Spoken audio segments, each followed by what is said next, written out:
What do you make of the assertion that the seed in Genesis 3:15 somehow is an allusion to Jesus' destiny to destroy Satan? I don't get Christians here. I really don't. Genesis 3:15, God is addressing all the partners in crime, right? The man, the woman, the serpent. And we are told that there will be enmity, hatred, between the descendants of the woman, who will be called Eve, because she's the mother of mankind, and the serpent. While the serpent will be able to bite at the heel of man, which certainly can cause an injury, man, the descendants of Eve, can crush the head of the serpent, which would be fatal, a fatal injury. That means you can destroy sin if you wish. And in case you think this is like some kind of homily that I'm like adding in and this is like I'm just being fancy and creative, this is explicitly repeated very soon after in Genesis 4, verse 6 and 7, where Cain, in a conversation with God, is told that, look, sin is hiding behind the door. You're the object of his desire, but you can master over him. Where Christians go with this is that, well, this really is speaking about Jesus. I mean, there's no mention of the Messiah, none of that. And the Messiah's job is to destroy the devil, to destroy Satan. What I'd like to do here is I'd like to just do something that's counterintuitive and say, I grant it all. If you believe then all your work is ahead of you. Because as it turns out, if the role of the Messiah is, let's say I just grant it all, and it's not discussing that, but let's say I grant that. It's not there and it's your homily, it's your spin on this passage. Please read Genesis 3:15 for yourself.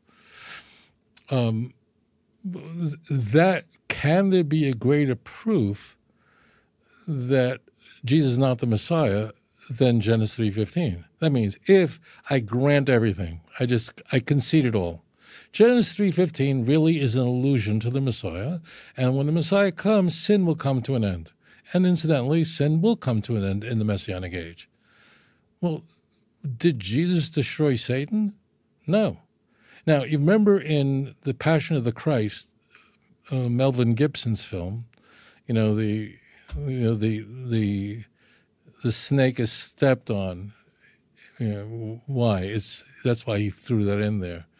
But he didn't destroy Satan. Satan is like, look around. Like, look where, I live in Jerusalem. The devil is doing great. Look at the last century. The last century, the bloodiest wars in human history. Need I tell you that Satan is doing terrific? What effect did Jesus have on destroying Satan? You may say, well, Satan has been destroyed for believers. I know Christians say, well, no. In fact, Paul says that Satan hindered us. Well, Paul was definitely a Christian, right? So if I grant you that somehow Genesis 3:15 is an allusion to the Messiah, fine. What you're doing is you're making your problems worse. I'm old enough to remember Watergate, which was the biggest deal. It was the biggest, craziest deal in the world. Imagine Watergate.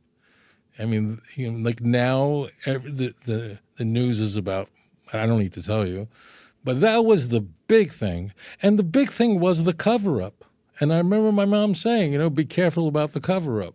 So I say this to the defenders of Christianity. If you engage in this kind of spurious misquoting and assigning all kinds of meaning, you're entitled to have homilies. But you can't use that as an apologetic. That's the problem. I just want to make that point. It's not that Jews don't do homilies, but you can't use that as an apologetic, and that's what's wrong about this. If you Christians want to have a homily that this really is an allusion to the Messiah, you're welcome to do it. But you can't, it's not an apologetic because I don't buy your premise.